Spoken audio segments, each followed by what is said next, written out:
Good morning. It's so wonderful to see all of you here this morning. My name is Sue Ronke, and I'm delighted to be your celebration associate this morning. May we gather today to nurture our connections, seek inspiration, and embrace change. Belonging is our theme for September.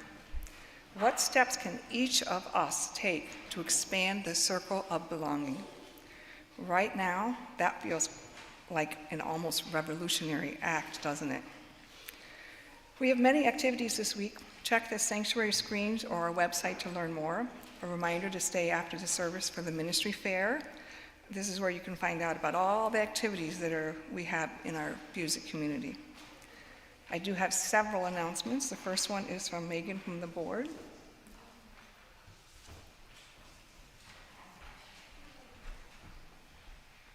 Hi, everybody.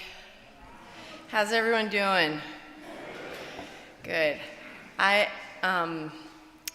Please don't take my lack of enthusiasm right now as a sign that the topic I'm speaking about is not important to me. I was the unfortunate recipient of a metal lunchbox in the face this morning by a 2-year-old. So there's that. I hope you're doing better than that. I'm Megan McCormick. I'm the president of the board, and this year we have shifted our vision of ministry, as we previously called it, to annual action priorities. This is just sort of a change in name, but a little bit of a change in the focus, so that we can really be clear with ourselves and all of you about the ministry work we're doing and focus in even more on things that are important to us. So these 3 priorities that will be directing our energy are as follows. 1, to live our 25-26 fiscal reality. This means that we'll create a revised revenue and spending plan that matches our fiscal reality, which we're happy to say more about, with a focus on transparency, education, and increasing revenue streams. Our second annual action priority, or AAP, is to increase relevance and visibility of our UU values and principles. So this means that we're going to align programming with current events and community needs so that those values and principles we hold are really visible and really seen and felt by all of us in the community. And then the final AAP is strengthening congregational ownership. So this means that we're going to expand our membership pathways and invite shared ownership of programs and ministry. So these priorities were all co-created with staff, teams, committees, and the board, but it calls for all of us to be engaged and to be involved in making these a reality for us. So please come see us at the ministry fair. We have a prize wheel where you can spin, you can choose an AAP and help us think about concrete ways to live those AAPs, which sounds super fun, I'm sure. We also have candy. That's the real prize. Susan's got candy. I'm sorry, Sharon. Sharon's got candy. We got a Susan and Sharon on the board. And yeah, come see us and we'll tell you more about the AAPs. Thank you.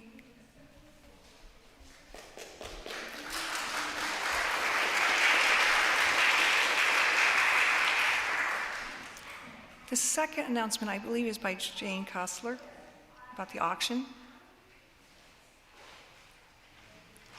Anybody have an announcement about the auction? Well, it's October 25th and they need help, I can tell you that. If you're new or visiting for the first time, I invite you to stop by the welcome table in the parlor after the service, right outside the doors. This is where we typically have coffee, snacks, and conversation after the service. And in the spirit of intentionally gathering in community, please take a moment now and turn your cell phones to silent or off.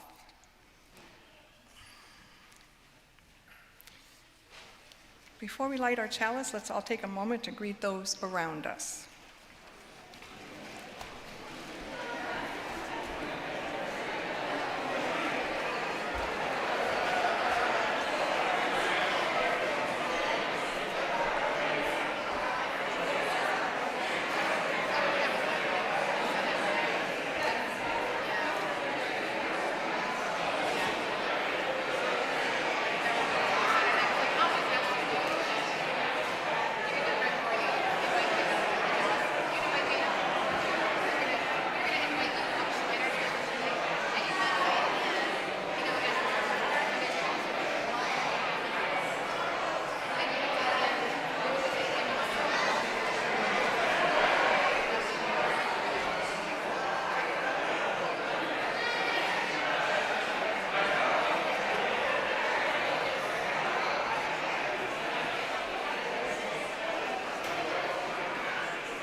Today's chalice will be lit by Jane DeMacos, our wonderful choir director, and she also wanted me to make sure that you realize we have a new accompanist, so welcome him with our choir.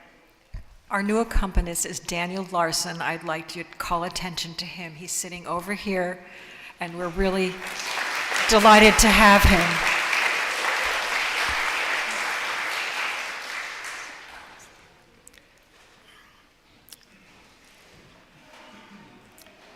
Please join me in saying the chalice lighting words.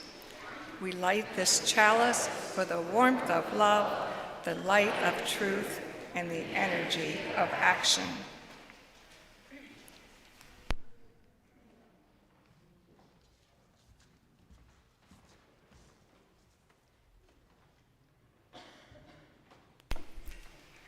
It is not by chance that you arrived here today. You have been looking for something larger than yourself. Inside of you, there is a yearning, a calling, a hope for more, a desire for a place of belonging and caring. Through your struggles, someone nurtured you into being, instilling a belief in a shared purpose, a common yet precious resource that belongs to all of us when we share. And so you began seeking a beloved community, a people that does not put fences around love, a community that holds open its arms to the possibilities of love, a heart home to nourish your soul and share your gifts. Welcome home. Welcome to worship.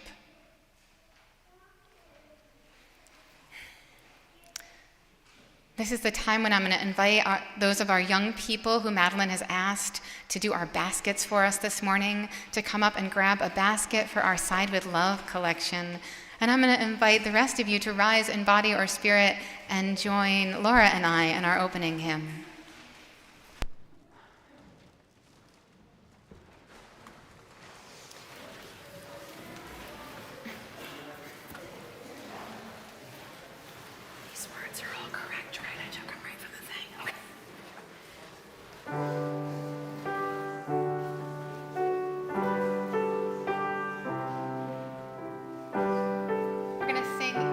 Words 2 times. Walking with you is my prayer.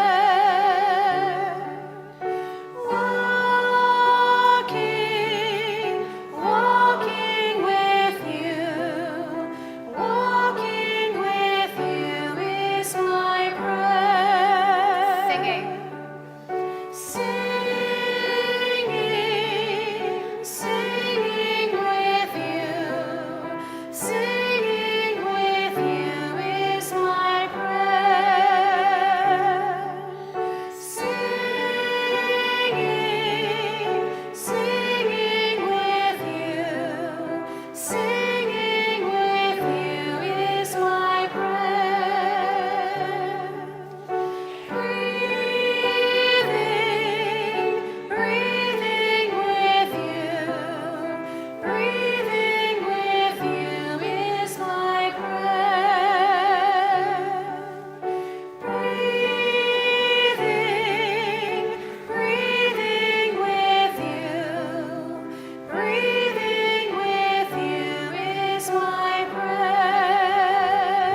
you is my prayer.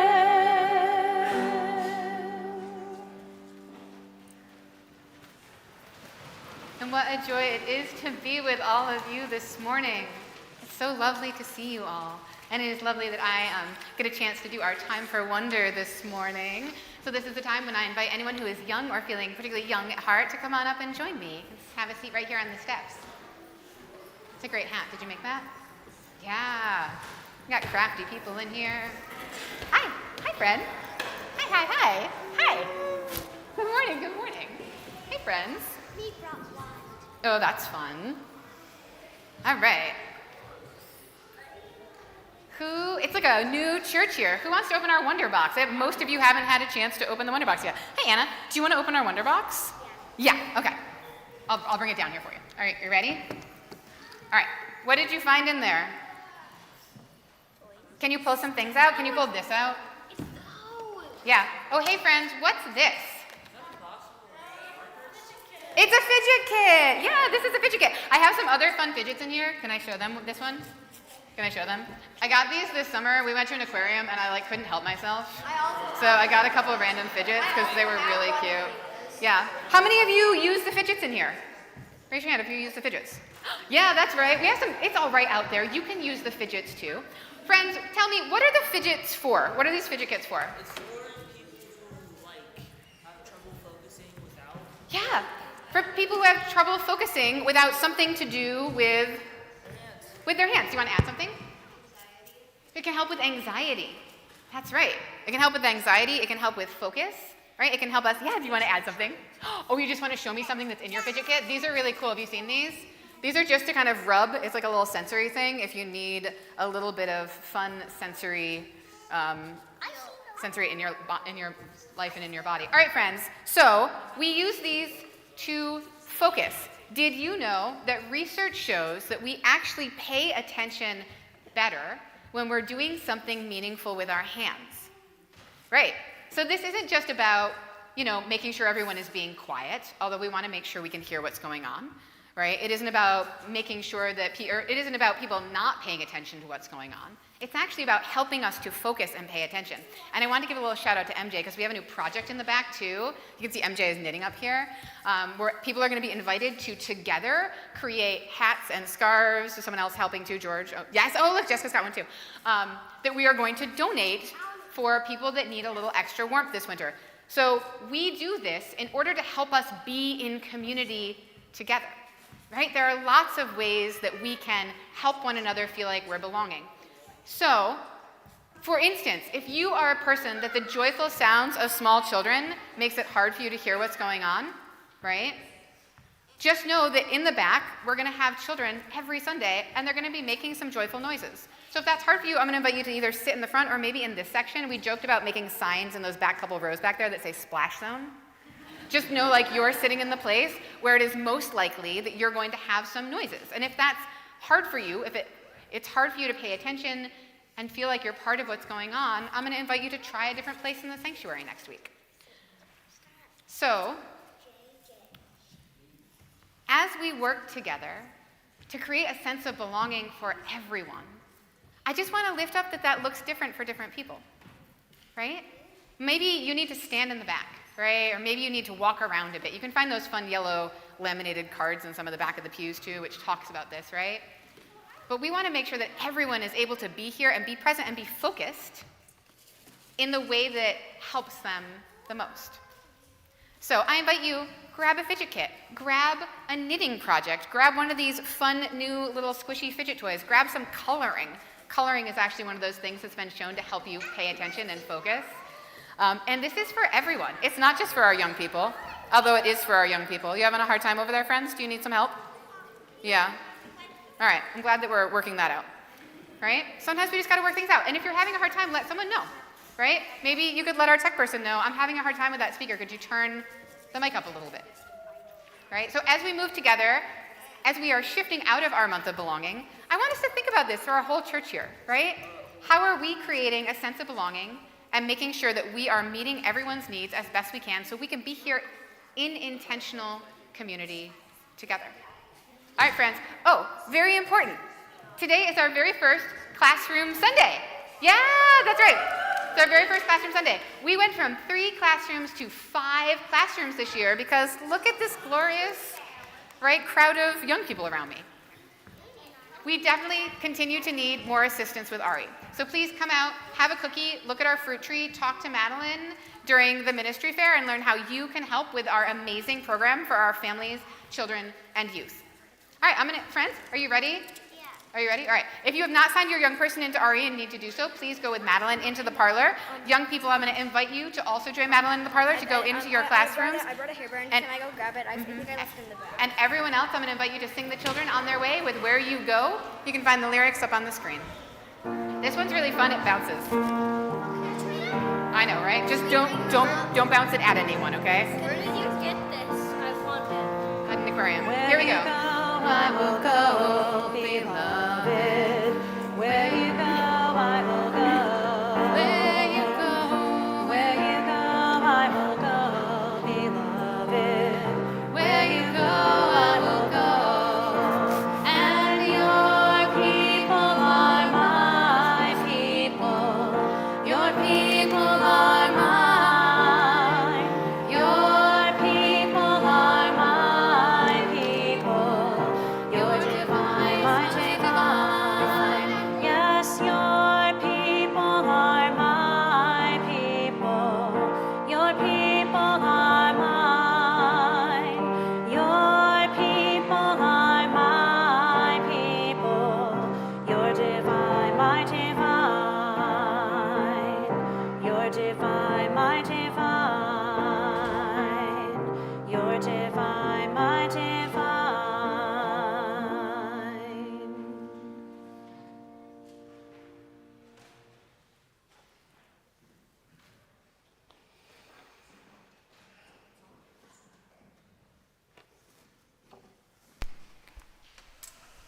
Hello, I'm Jane, you know me. In 2020, at the onset of the pandemic, all of my work fell apart. I was working half-time for Hospicare as a music thanatologist. I'll say that again. Music thanatologist. That's my day job, actually. And it basically is music and end-of-life care. I was also teaching at Ithaca College. They were specialized courses. I was bringing students into hospice to work with me at the patient bedside, bringing music there for them. The work was rich and beautiful, and I loved it.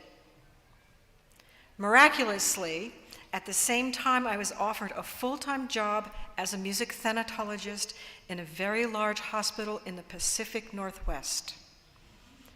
Equally as miraculous, I accepted it. So I left my husband here and went and did that job. I had a bicoastal marriage, a bicoastal friendships, pretty much a bicoastal everything. The job was incredibly intense. It was nothing like my work at hospice. It was 40 hours a week of crisis care, mostly with people who were dying.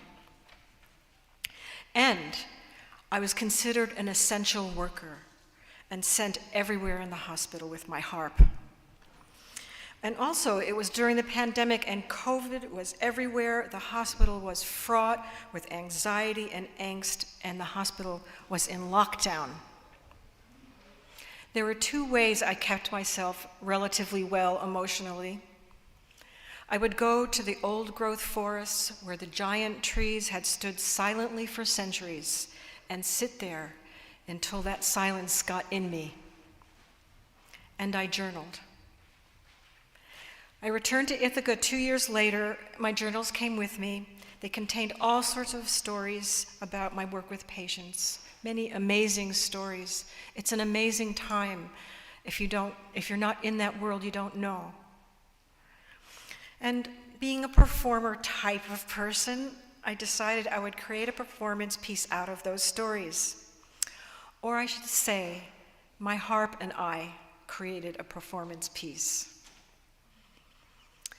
I've heard it said that we are a very death-illiterate culture here.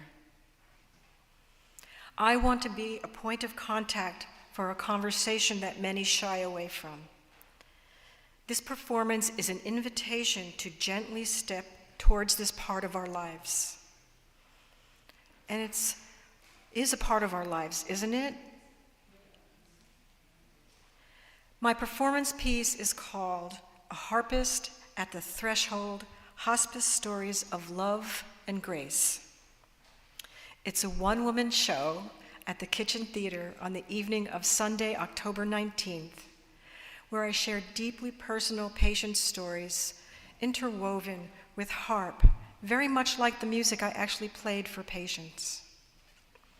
If you feel like you'd like to look into this window with me a little bit, it's a moving, intimate, and beautiful evening of harp and storytelling, and it's a testament to a profound capacity that I witnessed over and over again as people meet the sacred mystery at the end of life. If you're interested, you can Google the Kitchen Theater and buy tickets there. I have little cards up front. Come and see me, and I can give you a card that has a little bit more information on it. Thank you.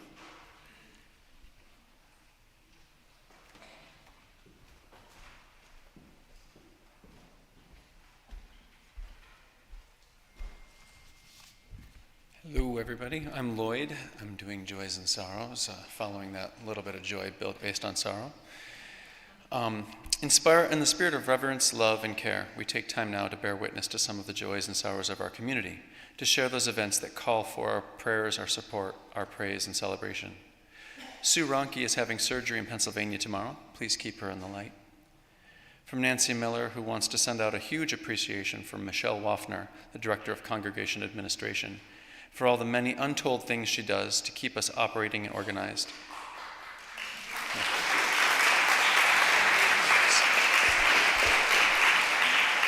And especially for reworking the weekly announce to shorten it with links to details for her creating a really useful document called Congregant Resources, and a link of which can be found in the weekly announce. Thank you so much, Michelle.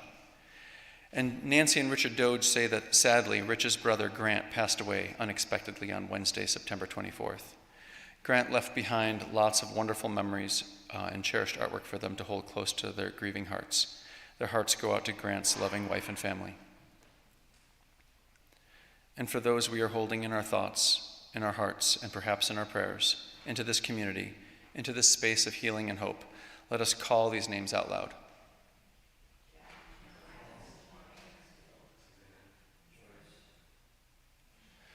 And for those we are holding silently in our hearts, let us take a moment of silence.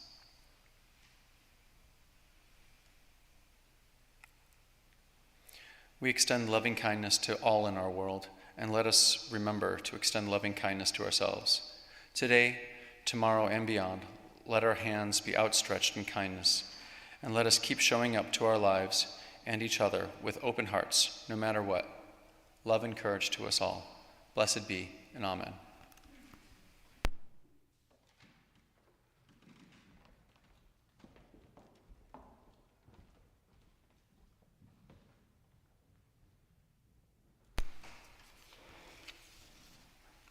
I'll be reading the meditation words this morning.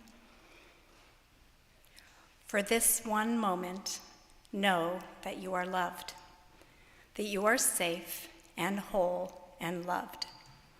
Know that you belong here, here among us, here upon this earth, in your body. However tired or broken your heart may be, whatever fear, disappointment, anger you carry. For this hour, know that you are not alone. Feel the presence of others surrounding you, breathing beside you and with you, discovering together the way our voices rise and fall together, in harmony and in hope. Claim here a resilient freedom, the choice for love, for light, to live with joy and gratitude and praise as a form of resistance. And with this breathing of one breath, this sacred belonging, may we now enter into a time of silence together.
Each week, we take an offering to sustain the important ministries and programs of this congregation and its presence in Ithaca. Giving to the plate is important. It's a symbol of our gratitude for this service and our ongoing commitment to support the work of this church. For those watching remotely, follow the instructions on the screen. For those attending in person, our ushers will pass the plate.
This is the sound of one voice,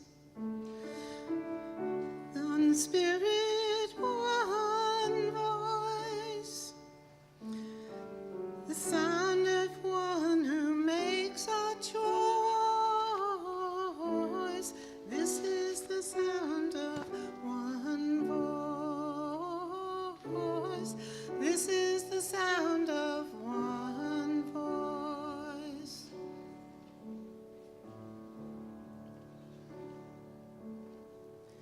This is the sound of voices too.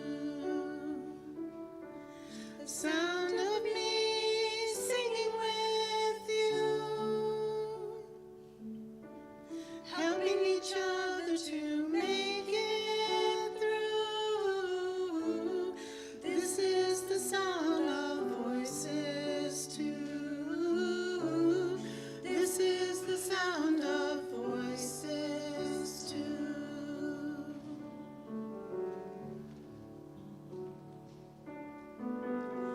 This is the sound of voices three, singing together in harmony,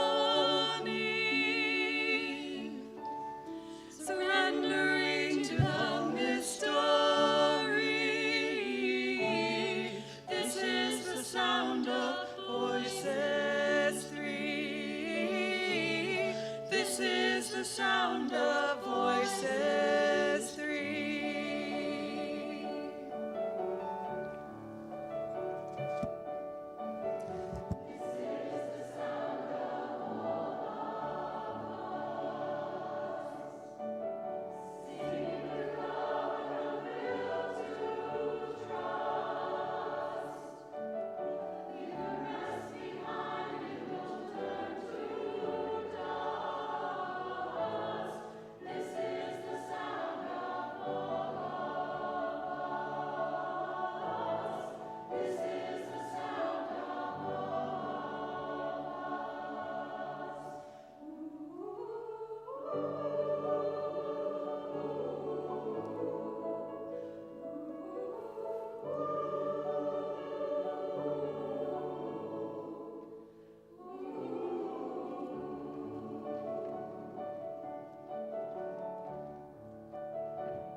Thank you.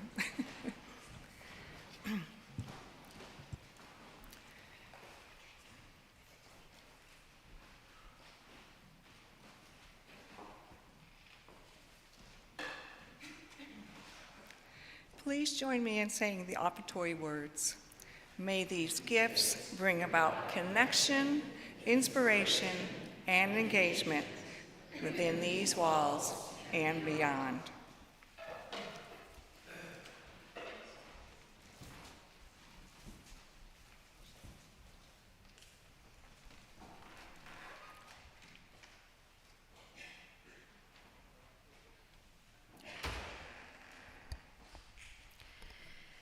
I have a reading this morning. It is all very well to speak of an interdependent web of all life and remind us that we are all connected. We are. But there are times when the loneliness strikes so deeply that the only thing of which I am certain is that I am a solitary being.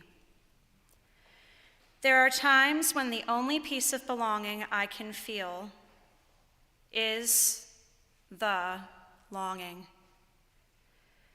There are times when the interdependent web feels like just a mess of cobwebs in a basement or an attic of the abandoned house where I live. Times when the spirit of life and love are just words written in invisible ink on a postcard to myself. Wish you were here. Be with me now. Don't try and talk me out of how I feel. With perfect theology, stay beside me and carry my hope until I am ready to hold it again and be there for you.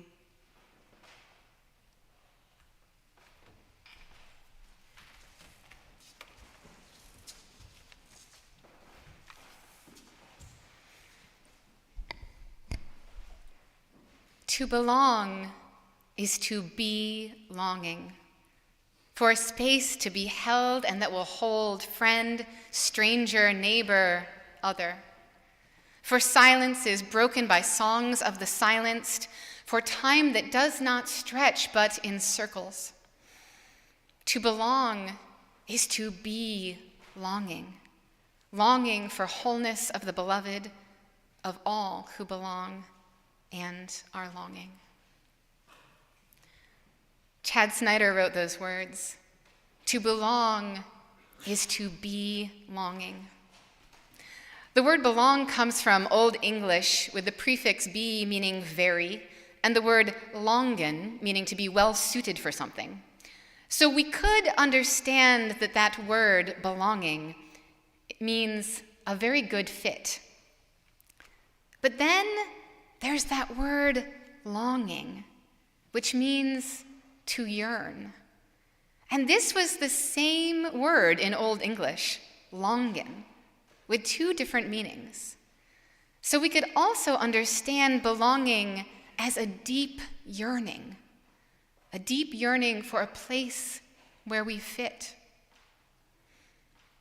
Where's the place where you fit? Where is the place that you are yearning for? And are they the same? We come here to this sacred space and to this community in search of something to connect us to that love which is greater than ourselves, that love that encompasses all of creation. We come because of that place inside, that yearning, that calling, that hope for more. We come seeking a sanctuary where that desire can finally be met. We come because of our longing for a place to belong. And on the surface, we all have different reasons for being here. Maybe You wanted your kids to have an understanding of religion and to grow up learning about Unitarian Universalist values, values like justice and equity and generosity. Maybe you're here because you are passionate about social justice and you want to be involved in the programs here that are promoting those values in the world that are doing good.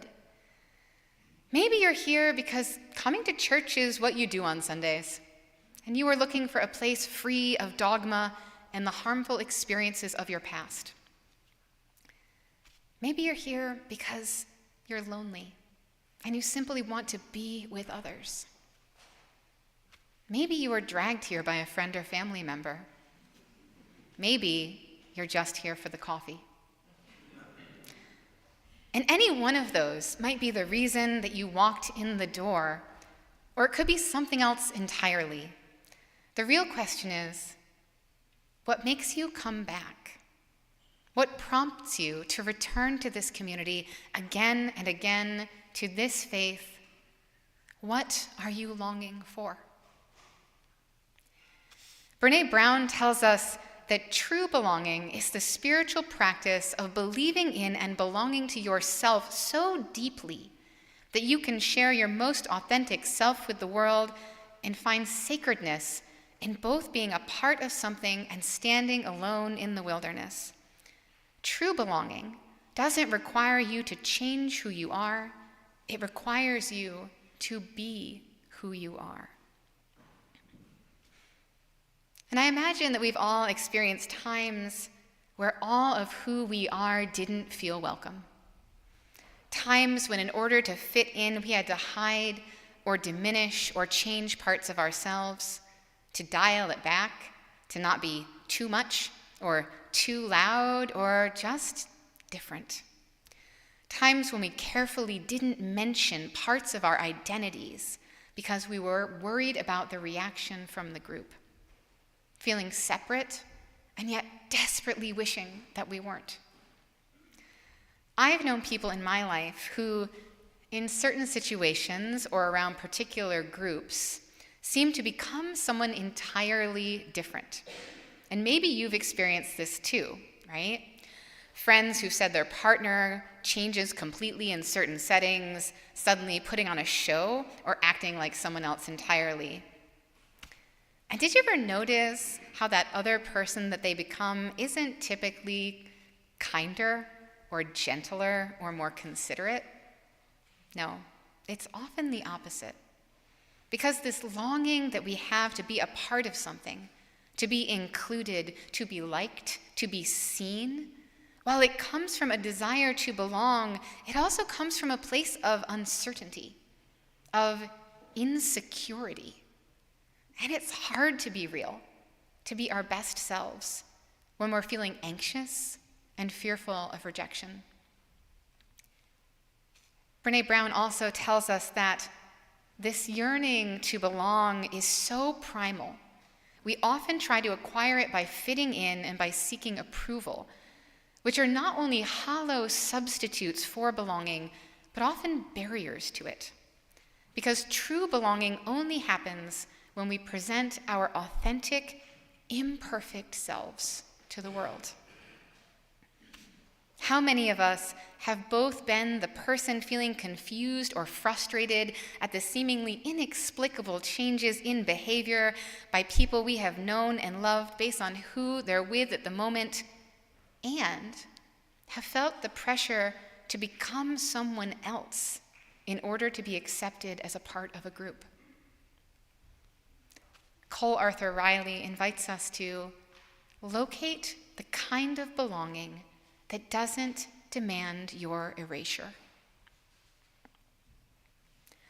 Locate the kind of belonging that doesn't demand your erasure.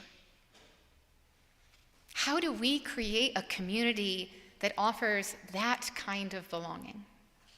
The kind that doesn't require us to change who we are, but invites us to be who we are fully. One where we're not asking to fit in, but we're loving those around us for their authentic, imperfect selves. At the same time, belonging isn't just something you can decide on. It's something you have to be offered and to accept.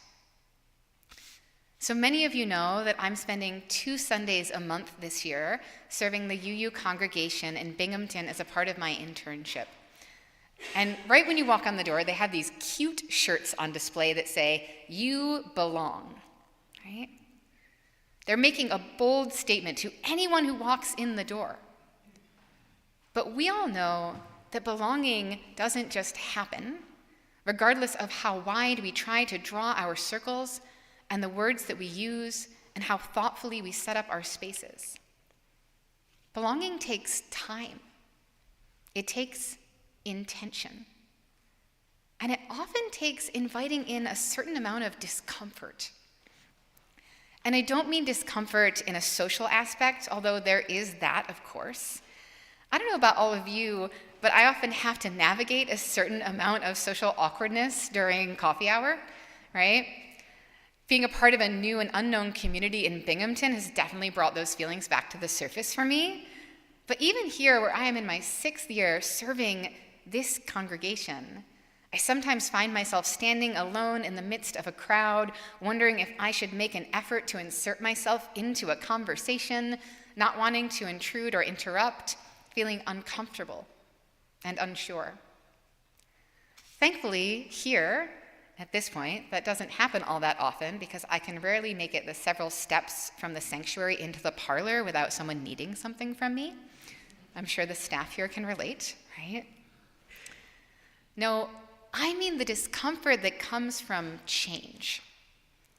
We are a transformational people. In fact, transformation is literally one of our values. And yet, how many of us can say that we really love change, right? A little bit, sure. Let's try a new restaurant, maybe take a different route home and see if it's quicker. And that's because there's a comfort in things staying the same. We love our routines. We love our traditions.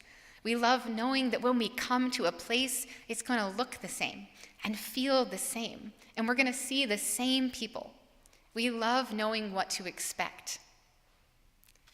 A community that proclaims you belong to everyone is a community that has to be willing and able to change to meet the needs of that everyone, even when those changes are uncomfortable. One of the most impactful things that I've heard someone say during my time at seminary was, if there is someone sitting in worship who is getting what they need 100% of the time, there is someone else sitting in that space that is never getting what they need. Right? Being a community where we invite everyone to belong means that we're also saying that we acknowledge that that may mean changes to meet the needs of this new and ever-shifting community. That sometimes our needs might not be being met in the same way. And that can feel really uncomfortable. Yeah. I spoke last year about the difference between welcome and belonging, about how we can welcome people in. That's the easy part. But truly creating a place where people feel like they belong is harder. And a part of that is on those of us who are new, right? Like I'm new in the Binghamton congregation this year. It's hard to become a part of something if we're not really engaging with it. When I came back to this congregation as an adult, as a congregant, because I came here as a youth, when my kids were young, I felt like a visitor. I was a guest, invited into someone else's home each Sunday morning, worried that my kids were too loud or too rambunctious, not sure where I fit or even if I fit. The first time that I felt that shift from spectator to participant was when the then director of religious exploration, Suzanne, asked me if I would sub into the classrooms upstairs. And I, of course, said yes. My kids were in RE, they still are, they were just on the stage here several moments ago. And I'm an educator, and I was happy to be asked. More than that, though, I felt seen. This person had not just noticed that my youngest was rolling around on the floor during the service, although it was hard not to notice, but they had seen me, had seen the gifts that I had to offer, and had asked me to engage more deeply with this community. Now, as you all know, or many of you know, not if you're new, I guess, I ran the RE program here for 5 years, and I've had to ask so many people to help with our children's programming, right? RE takes a lot of volunteers.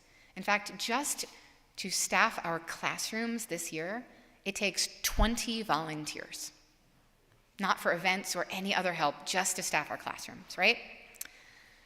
So I had to ask people a lot to volunteer. And I had to hear people tell me no a lot. And it was, to be honest, my least favorite part of that job. It was this feeling of constant rejection, even though I knew that it had nothing to do with me. But even when people said no, for the most part, they really appreciated being asked. And maybe that ask can spark a conversation about the ways that we do want to engage more deeply with the community. Or maybe all that ask did was shift that person a little farther from feeling welcome to feeling like they belong. For those of you that are new, if this is your first or your third or even your 30th time here, and you still feel like you're standing on the outside looking in, I encourage you to get engaged. Help out in the classrooms. Offer to make the coffee. Sing with the choir. Create the worship slides. We're looking for volunteers. Say yes if you're able, right? Belonging takes time. You have to keep showing up.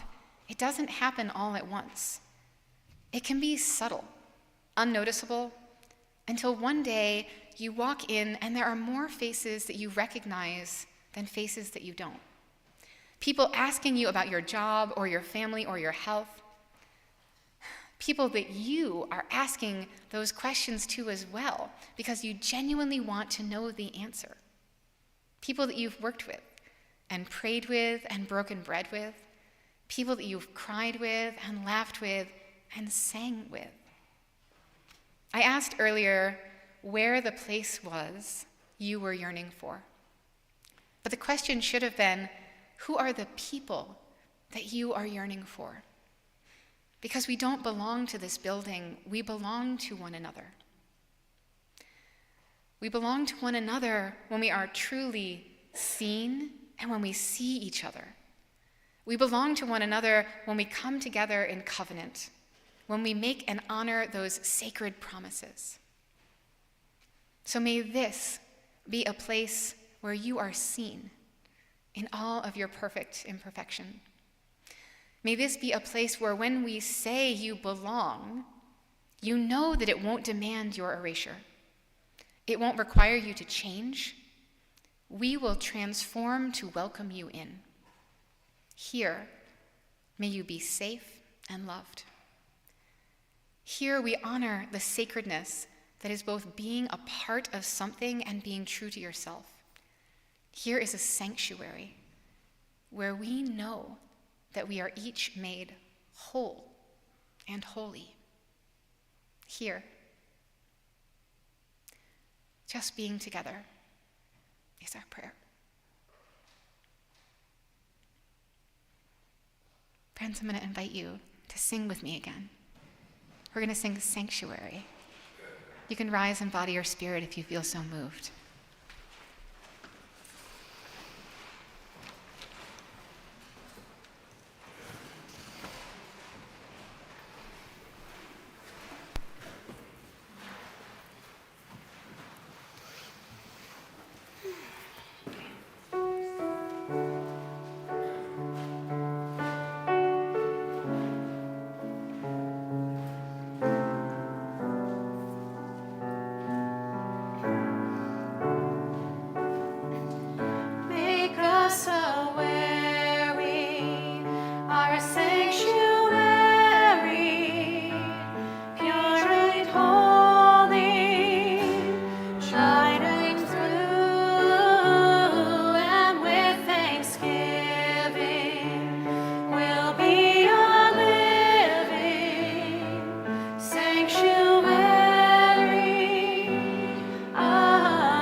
Having received sanctuary for our heavy hearts, may we make shelter for those feeling alone. Having been renewed in spirit, may we remind others why hope is always worth the risk. Having returned to the truth of our interconnection, may we remember that injustice afflicted on one is injustice afflicted on us all. Having received the blessing of belonging, may we work to widen the circles that have kept others out for far too long.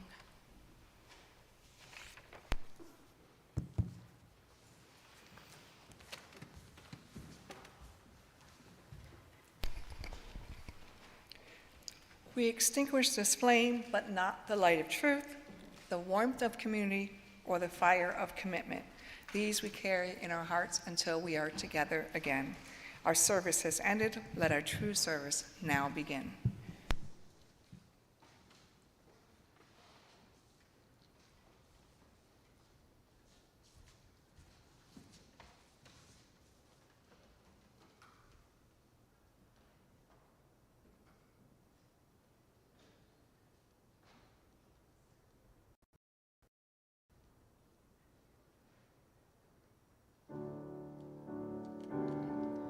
Draw the circle, draw the circle wide.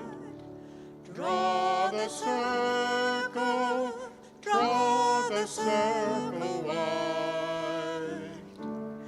No one stands alone, we'll stand side by side.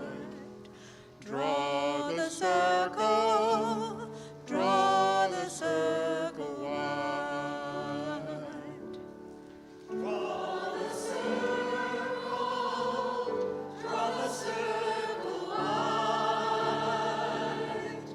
Draw the circle, draw the circle wide. No one stands alone, we'll stand side by side.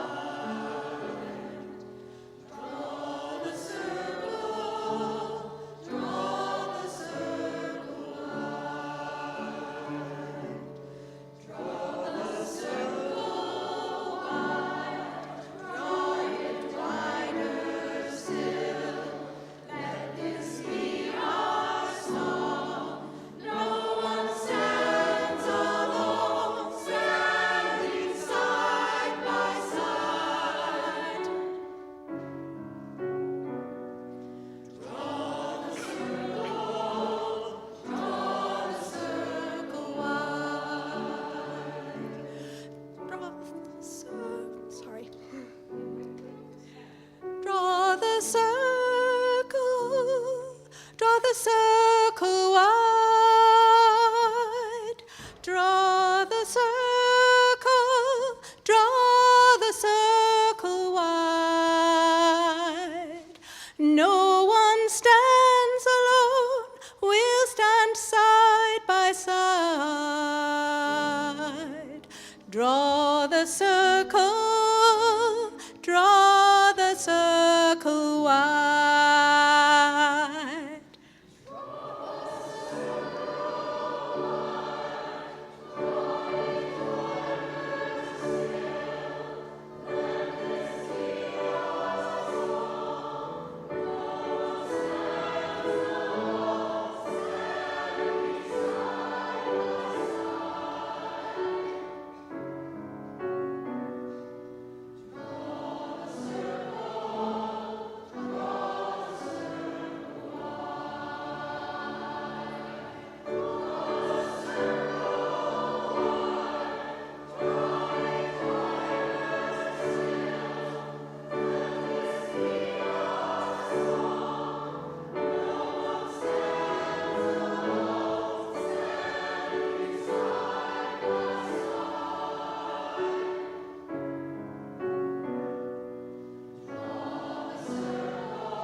Go in peace.